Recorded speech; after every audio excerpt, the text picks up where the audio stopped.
brand new year and everybody's really in the mindset, how can I get my business to the next level? Maybe for entrepreneurs or people in general that they're going through transitional times.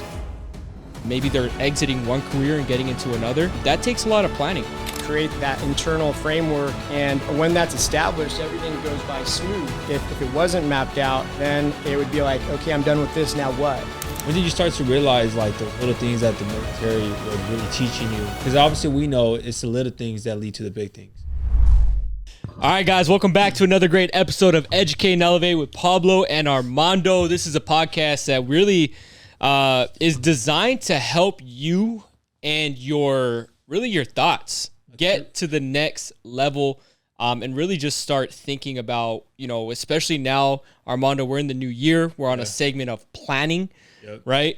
One of the acronyms that I always kind of was raised by was prior planning prevents piss poor performance. So sounds like a military word, though, bro, it was only right. It's only fitting for the podcast. It's only fitting for the podcast. We got a great friend, mentor of ours, Mr. Andrew Cruz, a retired Marine Corps veteran turned entrepreneur, serial entrepreneur, father, husband.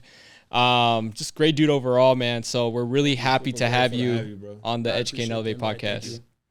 Yeah, man. So let's get right into it, right? So, Armando and I were talking, and obviously it's a brand new year, and everybody's really in the mindset of like, how can I get my business to the next level, right? In December, we were doing a bunch of planning, especially as entrepreneurs that are pretty seasoned. For the most part, you probably already have your game plan going into the year, but maybe for entrepreneurs or people in general that they're going through transitional times, maybe they're exiting one career and getting into another. That takes a lot of planning. And you went from how many years in the Marine Corps to now entrepreneurship? It was about 18 and a half years. 18 and a half years. So you can only imagine. I know, like, for example, athletes go through this. Even athletes, right? Drink a lot of water. So you went straight into the military after high school? Yeah, straight after high school. Yep. Wow. So primed up, bro. So, right, 18 years. Let's getting into the Marine Corps, right? Yeah. What led to the Marine Corps first? The leading into the Marine Corps wasn't necessarily my primary choice. I grew up in a single parent household, mom only, and I would say I wasn't the greatest student. College I felt like wasn't for me, and I procrastinated a lot, and it was really just my mom. She's from Costa Rica, so I'm first generation, and she just said military or college, one of the two. You're not going to hang out. And so that was the driving force. I went back and forth, just kicking the can down the road in regards to college or military. And you knew that from the jump? She was like, mijo, like, this is what you're going to do? Either one or the other? So you kind of knew. She knew from the jump. Oh, like, she knew. Like, She knew I was either going to go to college or I was going to go to the military, but I wasn't just going to not do one or the other. And procrastination for me was what I did. And I didn't do SATs. I never filled out FAFSA, but I told my mom that I was going to go to college. That was like the default answer that every high school senior will tell their parents. And she follows up. She asks if I've filled out any applications or anything like that. The answer is no. And then she presses me with another follow-up. And then I tell her I'm going to go to the military. And then she lets off on that. And then she then follows up in regard to speaking to a recruiter. I kicked that can down the road. She was on it. Yeah, long story short, I believe by December of my senior year, or of the school year, she had a recruiter come to the house. And then that's what got the ball rolling in that direction. Hey, shout out to mom, man. Yeah. Hey, talk about follow-up. Single mom playing that mom-dad role. She did. That's awesome, man. That's really like a kind of like, I don't want to say similar story, but I grew up single mom as well. She had 3 boys, and shout out to all the moms out there that are also playing mom and dad, because I know that could definitely be a tough task sometimes to be the masculine and the feminine raising boys. Do you have siblings as well, or just you? Just me. Okay, so yeah, I mean, for us, it's siblings. So sometimes my older brothers, I got to get it from them. But going forward, man, like now you're in the Marine Corps, right?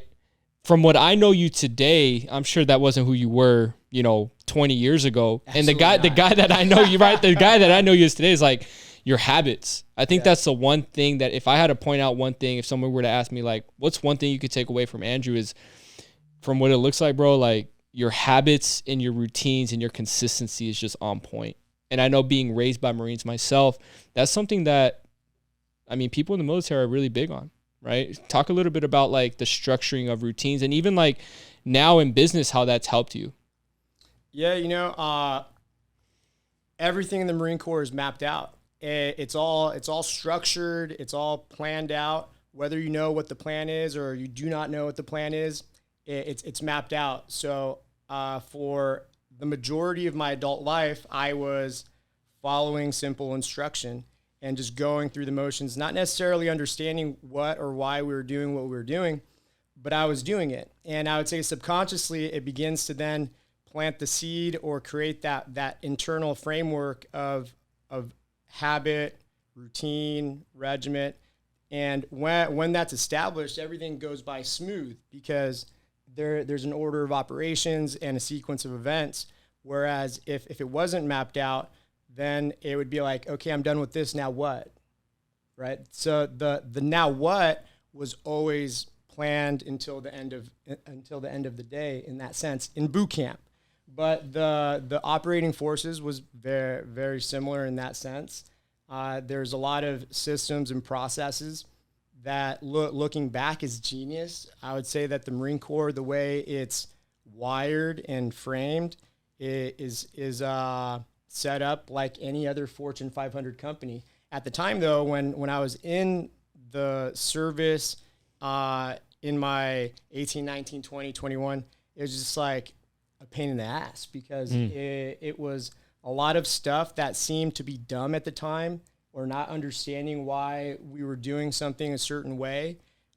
But reflecting back, I could see where all the value add came from and why they did what they did in that sense. When reflecting back, Andrew, obviously you went at 18, bro. Like you being the young kid that you were, you became a grown adult and into a man. When did you start to realize like those little things that the military was really teaching you? Did it really kick in like, oh, this is why I was doing, this is why I'm waking up at 5 a.m. every morning. This is why I'm doing this. Because obviously we know it's the little things that lead to the big things. So when did that shift kind of hit you in the military where you're like, I realized that, one, I'm thankful for the operation systems that I'm learning. And then two, a lot of this stuff actually makes sense. I could implement into other things outside of my life. Yeah, I would say it was at the 10-year mark. I exited the Marine Corps and I got a job in B2B sales. And when I got my first taste of the private sector and seeing how things were done, I noticed that there were Fortune 500 companies that didn't have established systems and processes, and there was what seemed like common sense stuff had to be introduced to their employees, and so. At that point, I began to realize the value of what was being taught and the way it was being done in the military. And then I spent like 8 months out of service, and then I went back into service to finish out time. But my time in the recruiting environment, when I was in the recruiting environment, that's where I got my base and foundation for consultative selling, becoming more effective at communication. And when I pivoted and took a chance on entrepreneurship, that's when I began to then apply the little things that I had learned along the way. I would say most people diving into entrepreneurship, they're always afraid of the what if it goes south or what if I lose it all or this and that. And I feel like I took a risk, but it was a very low risk. Like the first business venture that I got into was ATM machines. And ATM machines is like a vending machine, just with cash. And the way that works is if the location isn't good well, I still have the asset. I could just pull the asset and put it somewhere else. Because at the end of the day, when creating a business like that, you purchase the equipment. You don't just lose the equipment. You can place it one place. If it's crushing it there, you leave it. If it's not crushing it there, you move it. Right. And those small decision-making things are what begin to then compound and create framework for making other decisions based off of the same principles in that sense. Yeah. I mean, talk about a little bit about like the power, because right now I'm reading a book, The Compound Effect. I'm sure you guys have read that, right? Yeah. We're having our team read that. That's the book of the month.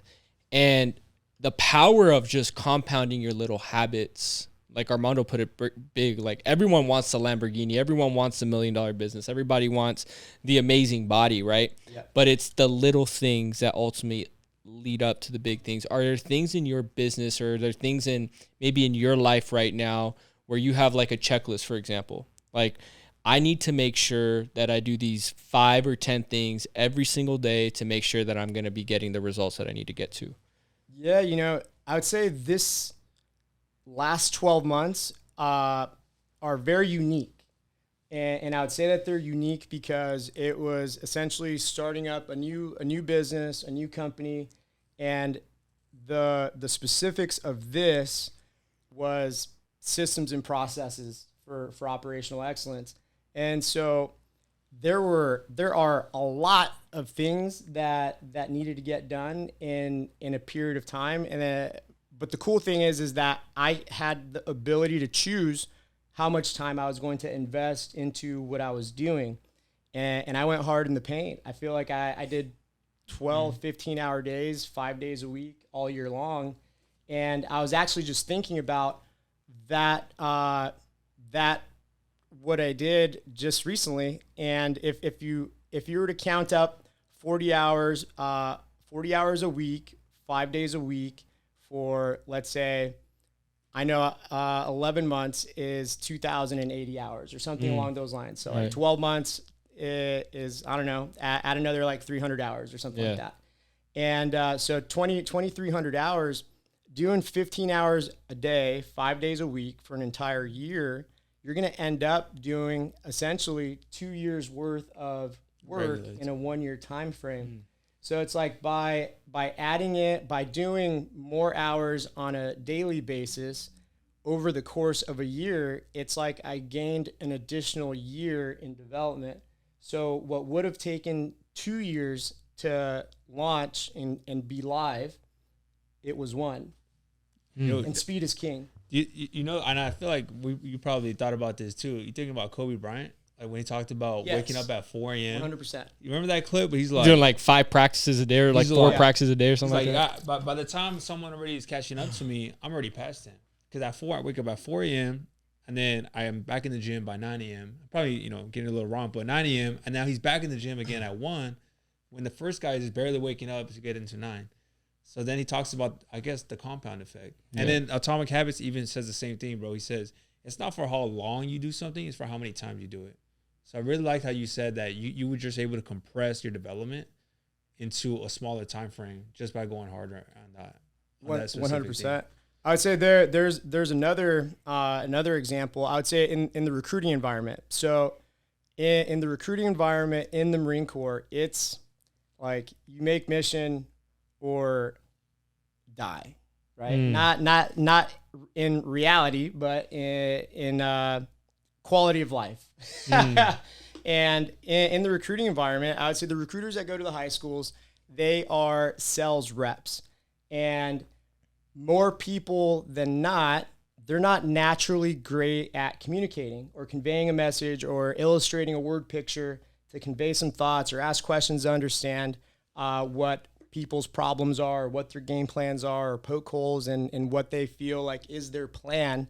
And, the Marine Corps doesn't care, right? That you might suck at speaking. So you have 2 choices. You either figure it out and get better at communicating, or you get kicked in the nuts every day for 3 years. right? And so naturally, we as people, we will do what we must in order to avoid pain. And so from there, I would say the way I got to becoming better at communicating was simply when having a scenario occur, or a speaking engagement, or an evolution of whatever. You always want to self-reflect what went well, what didn't go well, and what needs to be different next time. Because as people are initially getting into a sales environment, the biggest, most common issue is not knowing what to say, not knowing how to respond or how to engage. And because of that, the mind keeps moving and looping. And it's like, oh, I really don't want to mess this up. I really don't want to have an awkward silence. What if they say this? What do I say to that? And so they have all of these thoughts going on in their mind. And because of those thoughts, they're not listening to what the person is saying. And because they're not listening with purpose, they don't have a good response to whatever they say. It'll be good enough, but in a sales environment, the person may say something, and the person selling the product or service will allow that to end the conversation. And so going back to the hours, flowing, the time in the recruiting environment, because it was make mission or die, right? We continued to work until we were able to line up what we needed in order to make our contracting mission for the month, right? So what that meant was the work days were like 12, 15-hour days. So then if you are spending 60 hours a week or so in an environment where you are forced to communicate, talk, listen, self-reflect, those hours will begin to then accumulate over the course of time, like the compound effect. And there's another book called The Outliers, and The Outliers talks about the magic number to hit is 10,000 hours in something, and you will be a professional or an expert in that thing, or damn good at that. Yeah. This is crazy, man. Yeah, This is crazy. It's really much in line with like the trainings that we go through and the system that we have, right? So there's like the way we kind of break it down is there's 3 stages to becoming a professional, right? That first stage, you're typically very like you're a newbie, right? You're an amateur. You really don't know what we're getting into, right? And then that second stage, which is primarily the stage where a lot of us get into, is getting to those 10,000 hours. In our world, we call it the awkward stage, right? Where you're learning sales, you're learning the pitch, you're learning your product, whatever it is, you're very awkward. You're kind of like learning how to walk in a way. And then once you get through those 10,000 hours, for example, now you've become the professional, right? Now you could start to teach others. Now you could start to really embody what you talk about. But I think that says a lot about just in general, like what you've learned through the Marine Corps is mission or die, right? How fast could if I just work a little bit more, I double down on my time, right? Kobe's like, I'm going to double up on the practice. I ain't going to die. Yeah. Right. So I think that like, that's a big principle that even if you guys are entrepreneurs and you're listening to this and you're like, you know what, I want to get into a new profession, or I'm doing a career change. Right now, a lot of people have side hustles. I think the statistics show that there's more side hustles right now than any time before, right? I don't know the exact percentage on that, but I would say if you're diving into a side hustle and you want to make it your full time, add a couple more extra hours going into this, obviously into this new year. Add more time. I feel like when Andrew was speaking about the sales like that, I think your word pictures are very well, and you could tell obviously you're like the way you're describing the scenario of a client hearing but not listening to a client. That way it kind of interrupts the sales process. Like the way you were describing it was very vivid. And I think for a lot of people listening, they're probably like, I've been there before. I know exactly what Andrew's talking about. So if you guys are listening, keep on listening, because on the next segment, you guys are going to see more detailed illustrations by Andrew on how the sales process could be broken down.